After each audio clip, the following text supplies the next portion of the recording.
नमस्कार।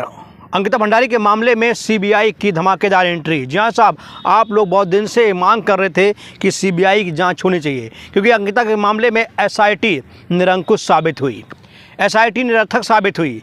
एसआईटी बस की बात नहीं है कि वो जो है अंकिता के वीआईपी हत्यारों को सज़ा दिला सके, वीआईपी हत्यारों को सलाखों के पीछे भेज सके, क्योंकि अभी तक जो हत्यारे सलाखों के पीछे गए हैं तो ये तो सिर्फ एक मोहरा है।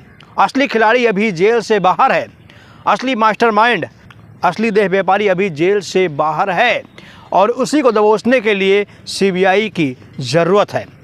आज हम आपको बता दें कि अंकिता भंडारी के पिता कोर्ट गए थे और कोर्ट में उन्होंने जो कुछ याचिका डाली है, उस याचिका को सुनकर, उनका एप्लीकेशन सुनकर आपका दिल भी रो बैठेगा।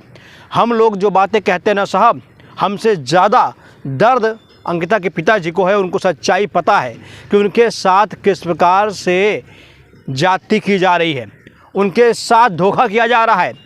यहाँ तक कि कहा जा रहा है कि वो अपना केस वापस ले लें। चलिए, सबसे पहले मैं अंकिता के पिताजी का वो एप्लीकेशन सुनाते हैं आपको, वो याचिका सुनाते हैं, वो निवेदन सुनाते हैं सरकार से और कोर्ट से कि उन्होंने कोर्ट से क्या कहा है। तो देखिए ये रिपोर्ट। प्रदेश के बहुचर्चित अंकिता भंडारी हत्याकांड मामले के उत्तराखंड उच्च न्यायालय में पहुंचने के साथ ही उसके पिता वीरेंद्र भंडारी और मां सोनी देवी गुरुवार को नैनीताल पहुंचे। इस दौरान अंकिता की मां जहां फूट फूट कर रोती रही, भावुक नजर जा रहे पिता उनके खुद को संभालते हुए जांच पर असंतोष जाहिर करते हुए मामले की सीबीआई जांच और तीनों आरोपितों को फांसी देने की मांग की। उन्होंने पहले रिजॉर्ट में अंकिता का कमरा कथित तौर पर बुलडोजर से तोड़े जाने और अब आरोपित पुलकित आर की कैंडी फैक्ट्री में आग लगने और पौड़ी के डीएम एसएसपी को हटाने पर भी सवाल उठा दिया है। उन्होंने आरोप लगाया है कि रिजॉर्ट और उससे लगी फैक्ट्री में पहले पहले खून देखा गया था। संदेह जताया कि अंकिता को फैक्ट्री में मारे जाने के बाद नहर में डाला गया होगा। दावा किया गया कि एक चैनल के प्रतिनिधियों ने उस खून को रिकॉर्ड किया था। आरोप लगाया कि घटना के बाद से सीज किए गए और प्रतिबंधित क्षेत्र होने के बावजूद यहां आरोपित पुलकित आर की पत्नी पहुंची थी। इसके बाद फैक्ट्री में आग लगने की घटना हुई। संभावना जताई गई कि वहां आग की घटना खून वाले और अन्य सबूतों को नष्ट करने के लिए लगाई गई है। उन्होंने पौड़ी के डीएम और एसएसपी को हटाए जाने पर भी सवाल उठा दिया है। साथ ही इस मामले में उच्च न्यायालय में याचिका दायर करने वाले आशुतोष नेगी व जागो उत्तराखंड संस्था द्वारा चंदा एकत्र किए जाने पर उठाए जा रहे सवालों पर भी नाराजगी जताई है। उन्होंने कहा कि इस मामले में जो खर्चा हो रहा है वह तो उन्हें सरकार से नहीं मिलेगा, इसलिए संस्था द्वारा चंदा एकत्र किए जाने से कुछ भी गलत नहीं है। इस पूरी घटना में उन्होंने क्षेत्रीय विधायक रेणु बिष्ट की भूमिका पर भी सवाल उठाए हैं, जो मामले की जाँच कर रही हैं। एसआईटी पर वीआईपी का दबाव होने का आरोप भी लगा दिया गया है। जी हाँ साहब, एसआईटी पर वीआईपी का दबाव हो रहा है। जो वीआईपी आज जेल से बाहर है ना साहब, वही एसआईटी पर दबाव बना रहा है।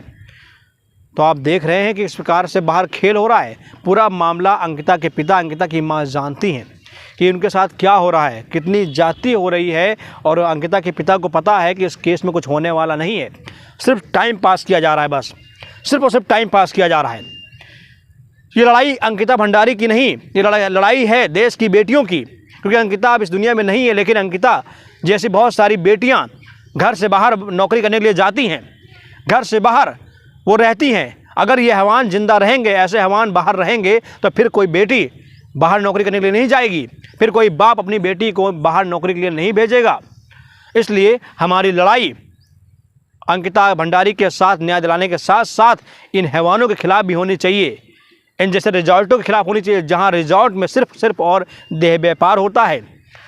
मासूम लड़कियों को का वीडियो बनाकर, सीसीटीवी जरिए उनका वीडियो बनाकर उनको देह व्यापार में ढकेला जाता है।